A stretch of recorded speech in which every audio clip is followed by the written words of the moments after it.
Hello, my name's Arthur, and today I'm going to be talking about problems that I deal with as a trans man who is post-transition. So my channel is a very positive and very happy channel. I don't spend a lot of time talking about problems, and I spend a lot of time talking about the joys of being trans. And that's for a few reasons. The biggest reason is that I am extremely happy. I honestly would not want to be any other person in the entire world besides myself. And I mean that, like, extremely literally.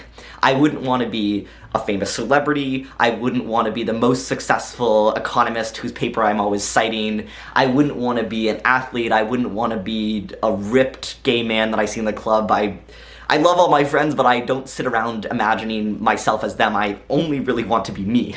And I feel incredibly grateful to be able to live the life I live. I just am extremely happy. And I wish that for everyone in the world. I think that feeling of really truly loving yourself and loving the life that you get to live and embracing it is just the most freeing thing ever. And so that's my truth.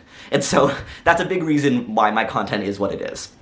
Another reason is that I think that, and I talked about this in another video where I was talking about sort of transphobia and the way that we talk about transphobia on the internet. Social media really rewards when content creators produce negative content. You get more engagement, you get more clicks when you're tempting people to go down that doom spiral. And so I think that especially if you're a trans content creator that has had a successful transition, who's in a happy place, I think you should resist that temptation to really harp on the negative aspects, even if it gets you more engagement. And so I'm very intentional about my channel and about what sort of impact I want to have on the world. My goal is not just to blow up and be famous, because obviously I'm not really succeeding at that. My goal is to connect with people, and especially people that are, you know, in the stage of their transition that I was a handful of years ago, and looking for, like, what could it be like if you know, want to, I don't know, be a normal trans person living a sort of normal life. And so that's the kind of content I want to put out there. And if you're interested in that, please subscribe. This year, I really want to make a lot of videos. I'm very excited about this channel, and I just love connecting with you guys.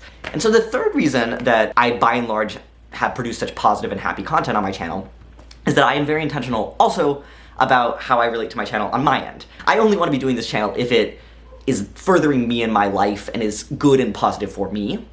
And I think an important way to make my channel productive for me is to not be, like, bleeding on camera. So I am never coming to you guys in tears about an issue that just happened to me that I haven't already talked with my friend's family therapist about. I am only coming to you about things that I have fully 100% processed. And often by the time I processed issues, like, I've finished them. My goal isn't to just be vulnerable about things that I haven't dealt with, because I don't think that's good for me, I don't think that's good for you. But this video is going to be different, right? I am going to be talking about problems. And the reason I'm going to be talking about them is that I think there is something very valuable to hearing the types and the magnitude of the problems that I'm dealing with as someone that is a happy trans person post-transition. When I was starting my transition, I was so worried about what I would be dealing with for the rest of my life as a trans person. My biggest worries were that transition wouldn't work for me, that it wouldn't fix this feeling that, like, something isn't right, something needs to change, that would never go away my whole life. I would always be dealing with that. I was worried that I wouldn't feel attractive if I transitioned, and that I would never be loved. I was worried about my ability to connect with people. I was worried that it would really ruin my career. I was worried about these huge problems. And I think that if I heard the problems I'm actually dealing with now, I would think, yeah, I can manage that. I can deal with that. And so I think there's something about hearing about the negatives which can be, like, weirdly uplifting, right? In that, you know, you're strong enough to deal with what I'm dealing with right now. I'm strong enough to deal with it. And that's not to say that you're gonna have exactly the problems that I have, yada yada, of course. But that's the reason I'm talking about it now. And also, I think it's important to emphasize how I'm dealing with these problems. So, as I said, I'm not bleeding on camera. These are not things that I haven't already thought about deeply. These are all problems that I'm actively working on, and that I feel pretty confident with my approaches to them. And core to that approach is that I do not think of these as trans problems.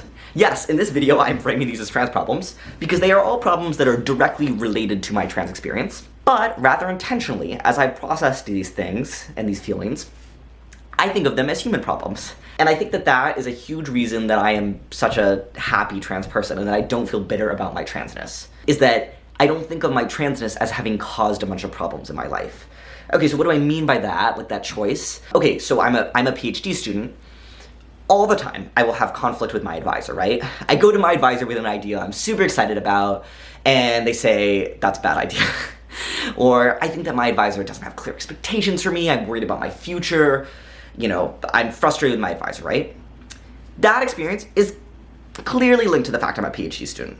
It is only PhD students that have academic advisors that are advising them on their dissertations. But I could go to my friends who work normal 9-to-5 jobs, and I could talk with them about their relationship with their bosses, and they will tell me about how their boss didn't like what they'd done on the project, that they thought that their work on the workshop that they had to run was really great, but their boss actually didn't, that they didn't think that their boss set clear expectations at their annual meeting. And I will realize that the conflict I have with my advisor is similar to the conflict that my friends who work 9-to-5 jobs have with their bosses, and that instead of framing this sort of issue as being about being a grad student, I can frame it as a human issue about being a working adult.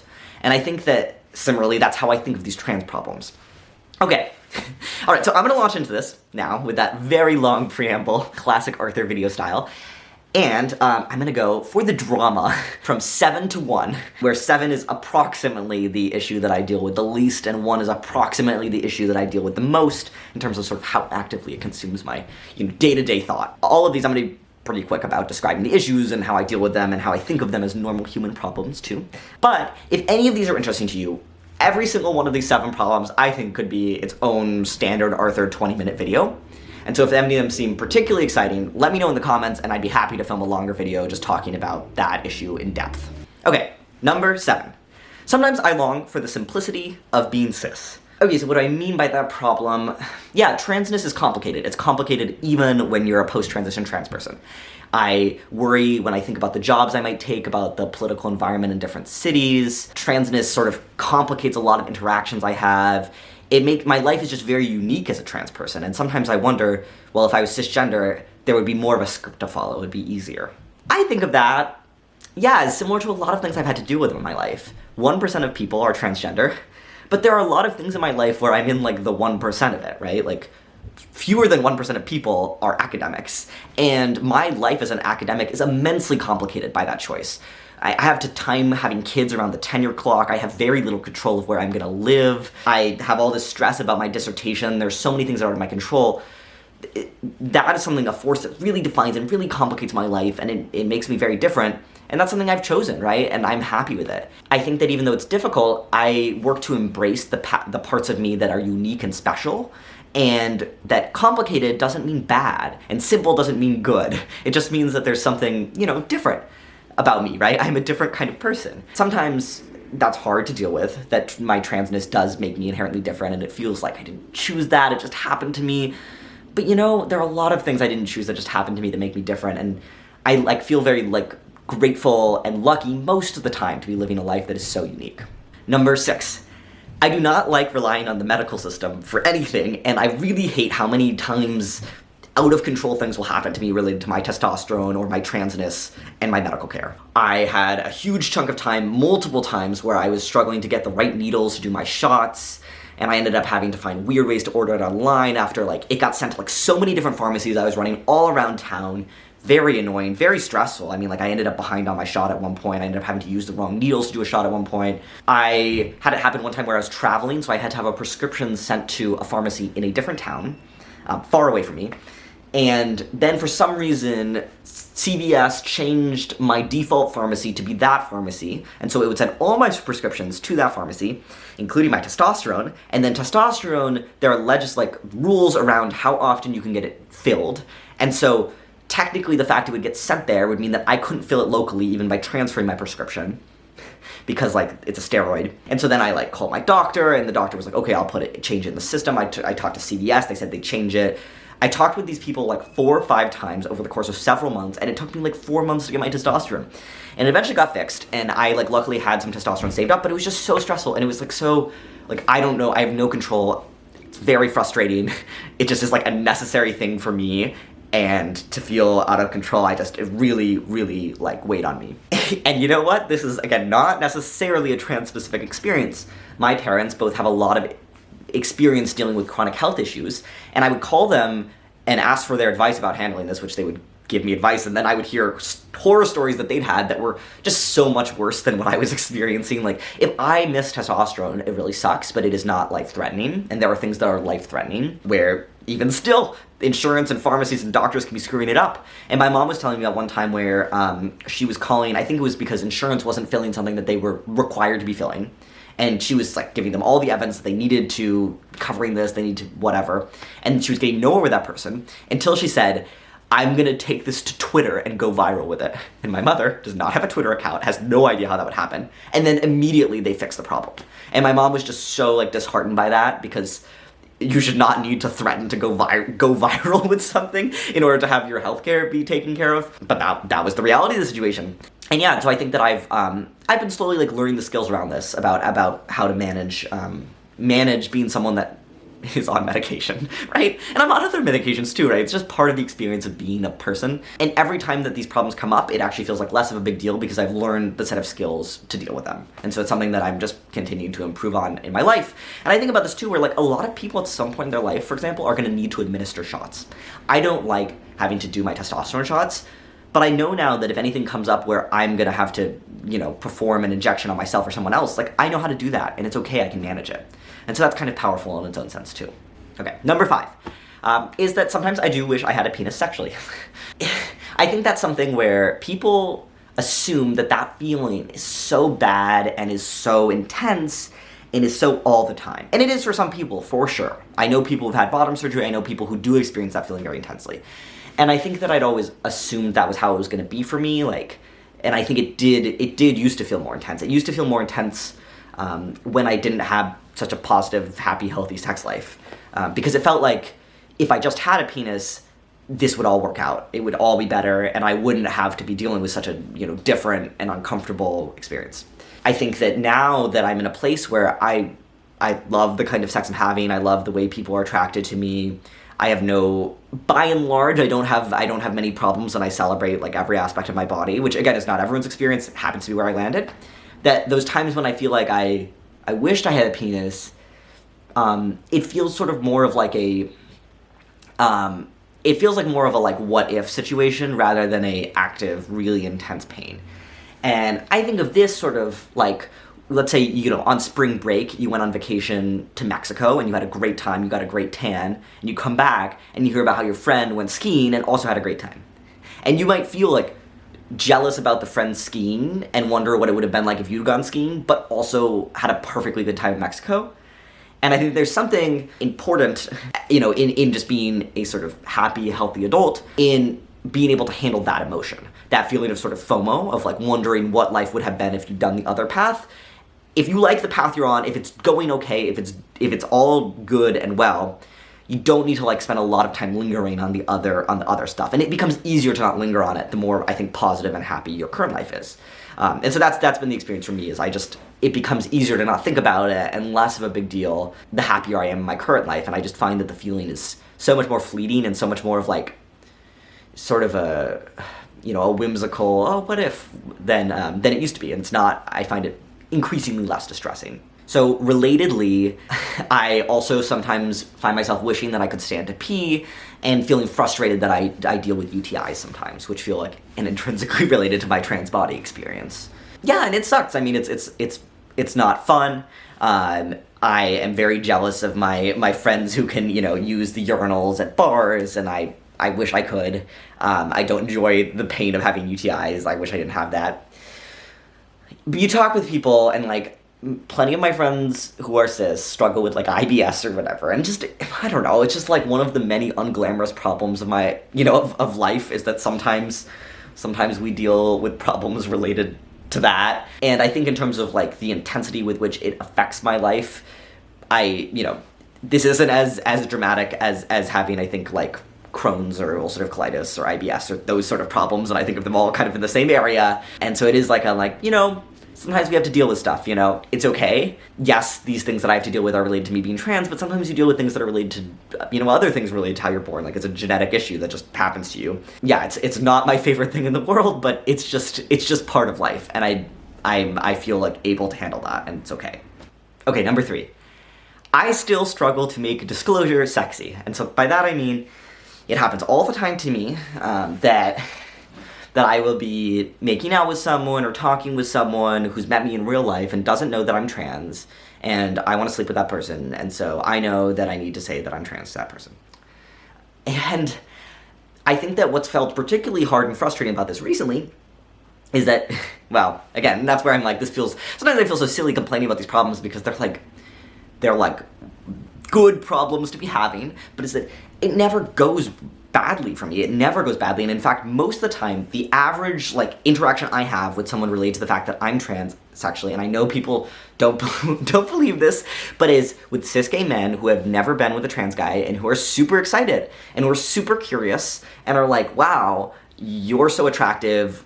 I've never done this before, and I've like for many of them, it's like they've hooked up with a lot of guys.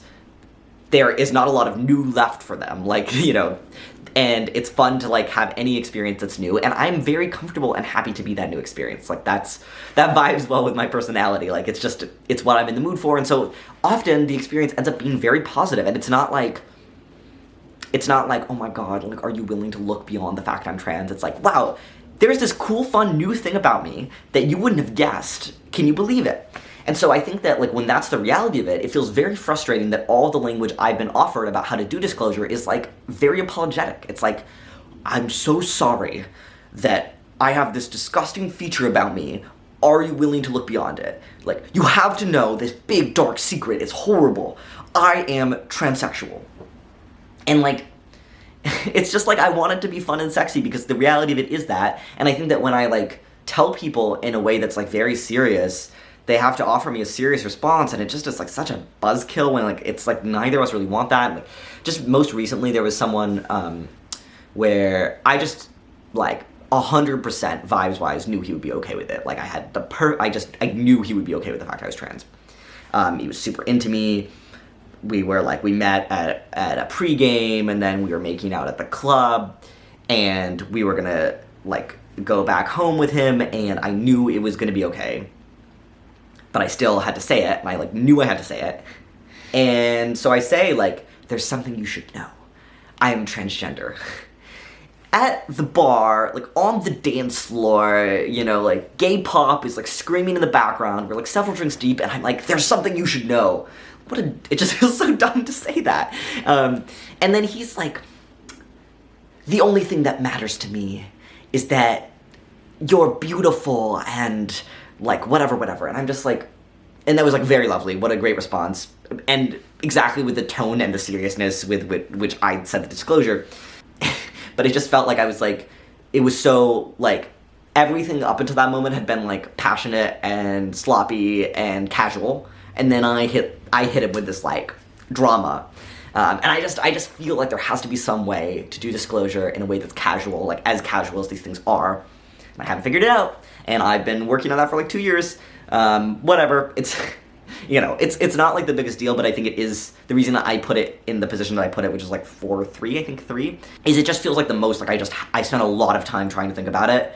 And I love going out dancing. I do that a lot. And it's always on the back of my mind in those situations. Whether or not I'm actually gonna like try to go home with anyone or anything, I just like think about it.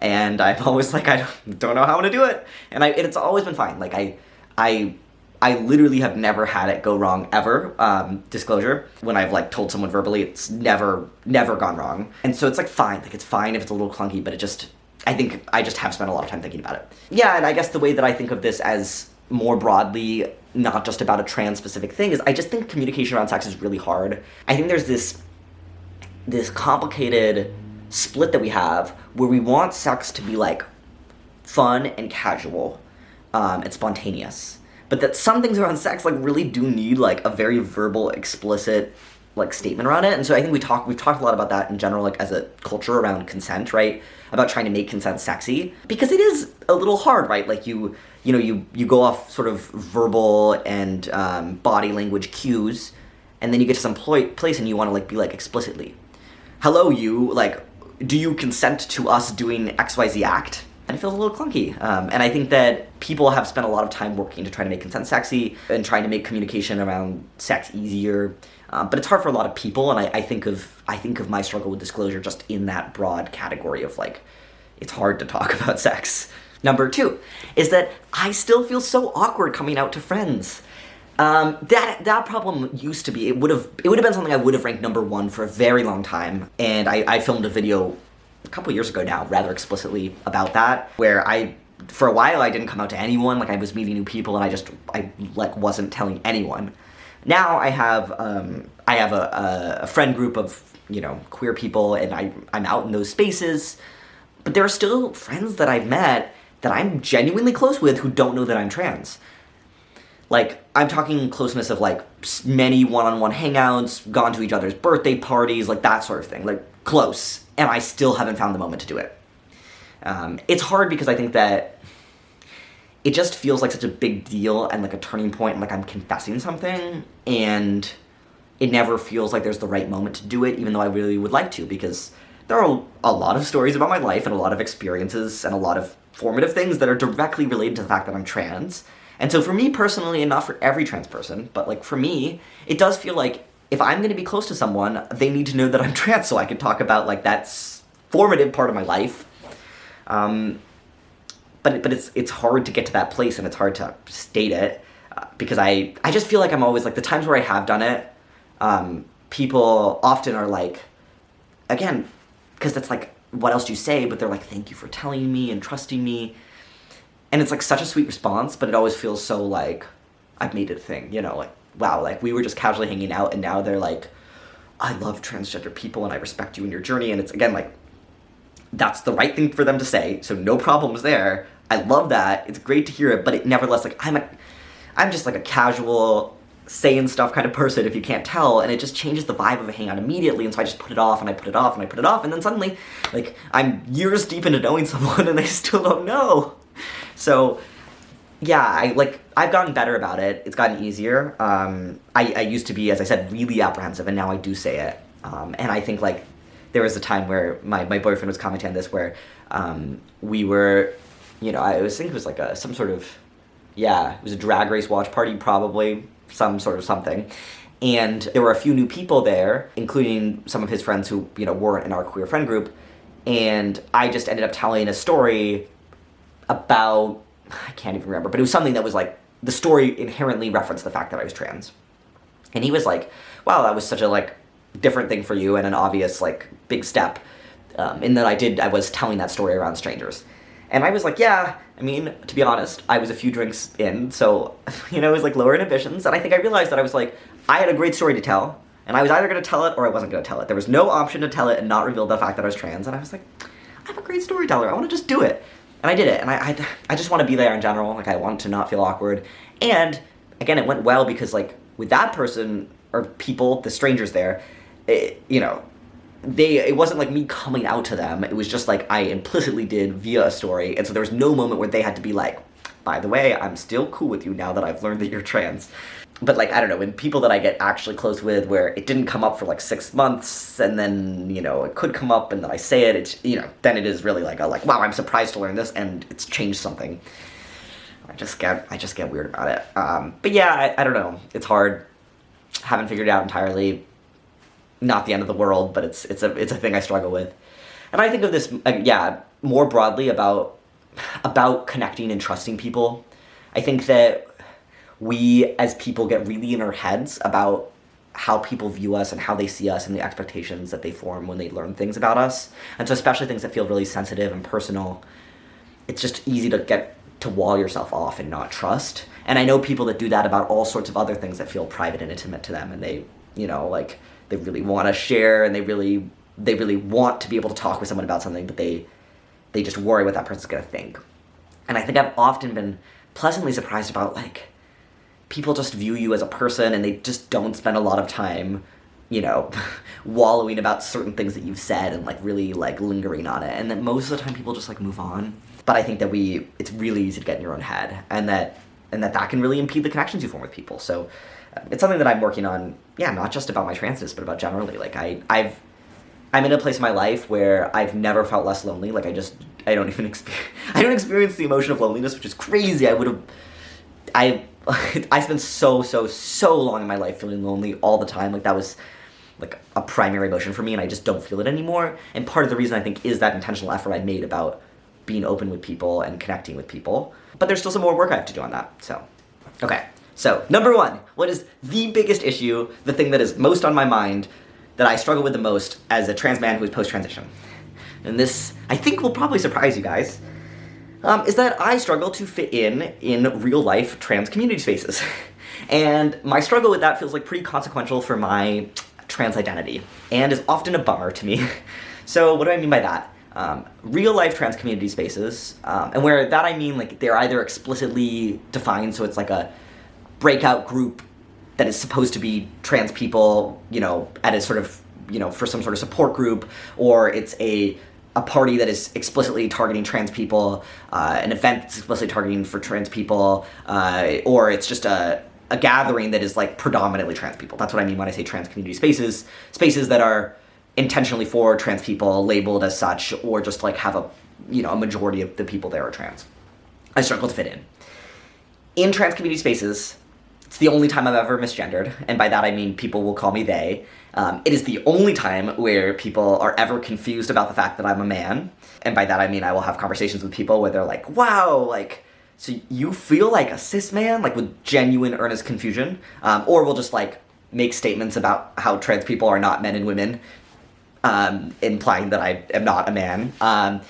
Trans spaces are like basically the only times these days where my boundaries around what I want to talk about my transness get pushed at all. And more trans people than cis people have outed me as trans.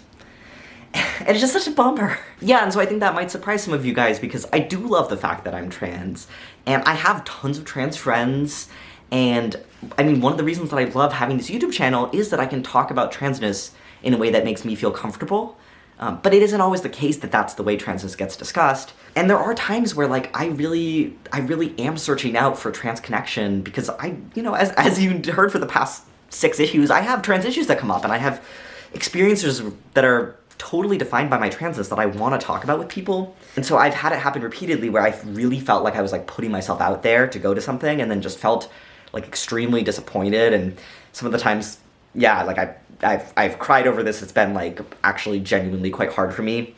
Yeah, it is true. It's like that most trans people these days are non-binary. Like that's like survey-based and true. And so it makes sense that that would be like the predominant way that these spaces would exist.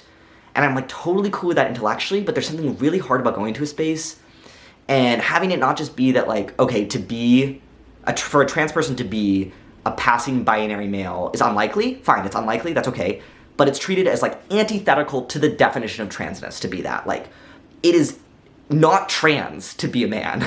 Like, that's not the same as trans. And it's like come up where like, and this didn't bother me back in the day, but like when I was really early in my transition, and I was less rigidly attached to like the label of man, like the trans support group at my university was literally like labeled as being about like breaking the binary. Like that was the trans support group, is that about non-binary, like in the word. And it was supposed to be for binary and non-binary people, but like I'm not like breaking the binary. Like I am the binary, and I have a lot of experiences related to my transness that are super shaped by the fact that I'm a binary trans person. It's like, it's just a different experience. It's not like more or less trans. Yeah, it's felt hard, and like I've had it happen. Like I had it happen where I was literally the only binary person in a like explicit like trans support thing, and it was just very disheartening, because someone like made this statement where they were like, oh, at this LGBT event we're all at, none of the cis, gay, and bi people understand that to be transgender, you always have to be out as being trans. Whereas if you're a cis, gay, or bi person, you can choose whether to be out or to be closeted about your sexuality, because you can choose, like, a lot of the discussion at this event, it was true, was about, like, when and how to reference your partner, or, like, you know, fears around bringing up your sexuality. And they're like, because as trans people, like, we're always out. And I was like, but I'm not. And in fact, it's, like, super different. Like, for me, not being out about my transness doesn't feel, like, inauthentic, because I am a man. Like, people see me, they assume he, him, they assume a man, and that's correct. Like, for me, what not being out about my transness means is that I'm not talking about, like, some stuff related to my past. And it's sort of, like, subtle, what that means. But it's not, like, if you use they, you do have to always be out, right? Because you have to tell people your pronouns are they. And so I super get that for, like, non-binary or non-passing people, yeah, integral to their experience as a trans person is the feeling of always being out and the visibility that comes with that. Totally. But when I go to a trans support space and someone makes a broad generalization that is totally not true about my trans experience, it just feels, like, really sad. Especially, again, like, when I Like, I remember so vividly, like, for me coming out at that event, like, I could have just been a cis gay man there, like, functionally, by not being out. And I was like, no, I want to try, like, being out about my transness. And it was, like, in that room, it was again, this would surprise people because I'm, like, clearly willing to talk about my transness to thousands of people online, but, like, in real life, it's, like, not really how I am, because I struggle with, like, ceding control about what my transness is, and, like, on the internet, I can talk only about what I want to talk about with my transness, and then when I do it in real life, it's like you give up that control. And so I came out in, like, the welcome circle of this event, and it was the biggest space I'd ever come out in. Like, when I was saying I was trans in that space, like, it was like you could volunteer, like, your name and some other stuff, and then, like, what identities you bring to the event. And I could have just said gay, but I said gay trans man, and I felt like I was blacking out when I said it. Like, it took more courage than anything I've done, like, in the past. Like, it was so hard for me to say it, and it was so surprisingly hard. And then it just felt so sad to have said it and then immediately feel othered about the way that I'm trans, and immediately feel, like, out of place.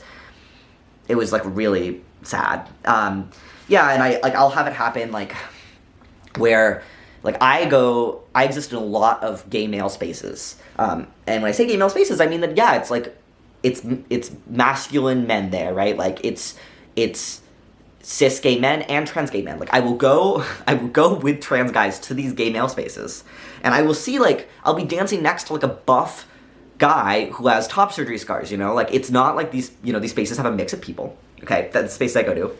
And then I'll go to, like, a trans space, and they'll be talking about those same sort of clubs and bars I'm at, and events, and they'll say, oh, those are cis gay events. And I'm like, no, they're not cis gay. And you prompt people, you're like, what do you mean? And they say, oh, it's all men there. And I'm like, yes, it's all men, cis men and trans men. And, like, most egregiously, this came up where, like, someone was saying that to, like, me and a friend about an event where, like, I have gone with, like, over half a dozen trans gay men to this event. I, like, yeah, like, and it's like there are some trans men like myself, like, I do not get clocked, even, again, believe it or not. I don't get clocked these days, even by most trans people. But there are some trans people that, like, totally pass, but I can clock, but are, like, very masculine trans men, right? Like, yeah, buff dude with top surgery scars. Like, I observe top surgery scars if you're densely shirtless, right? So I go to these events with trans guys, a bunch of them, I see visibly trans people, and this person I was talking with was like, oh yeah, but it's just gay men at those events, right? And, like, implying, like, we weren't gay men. And the friend I was like, yeah, it's gay men, cis men, and trans men. And it's just, like, I think it's just very disheartening to be like, I, like, literally all the time, this phrase cis gay, cis gay, cis gay, cis gay, like, every time I enter a trans space, they refer to other spaces as cis gay. And these are spaces that I go to and love, where I'm open about the fact that I'm trans, where I feel great about being trans in those spaces. They are just men's spaces.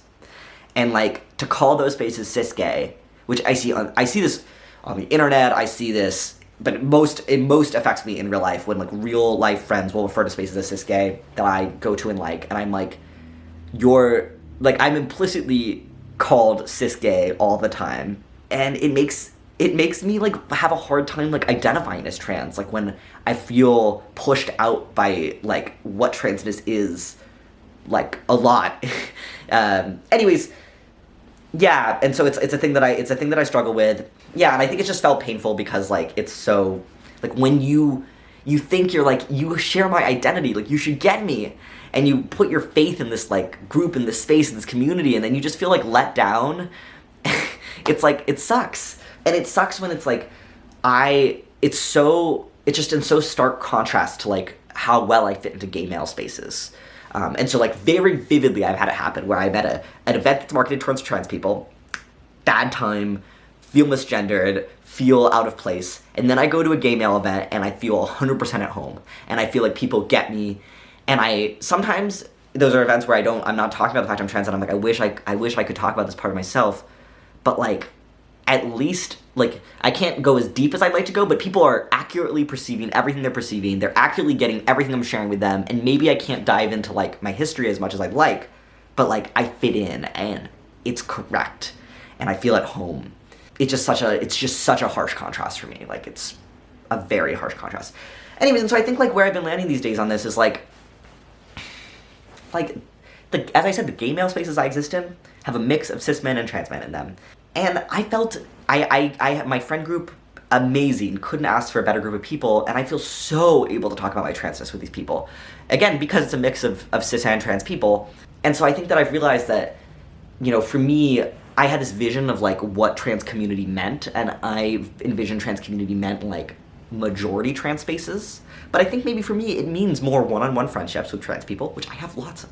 And that's where I feel so silly complaining about this, because like I'm complaining about like how I fit in with trans communities that exist. They do exist. And so I know for a lot of people you can't even find trans community, let alone find them and complain about them.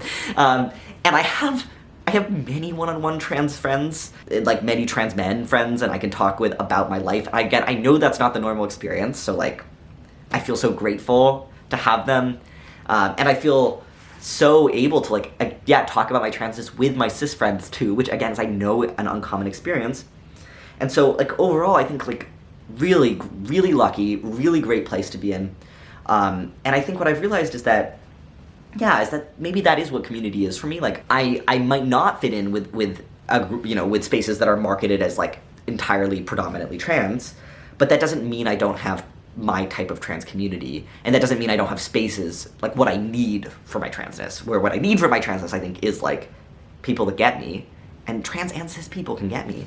Like one of my favorite people to talk with about my transness and about my queerness is like a straight cisgender woman friend who I think I might be like one of her, like, I think I am like her closest queer friend. Like most of her friends and most of her life, you know, like she doesn't like exist in queer spaces. She's like a straight cisgender woman, but she's a really good listener, and she really knows me.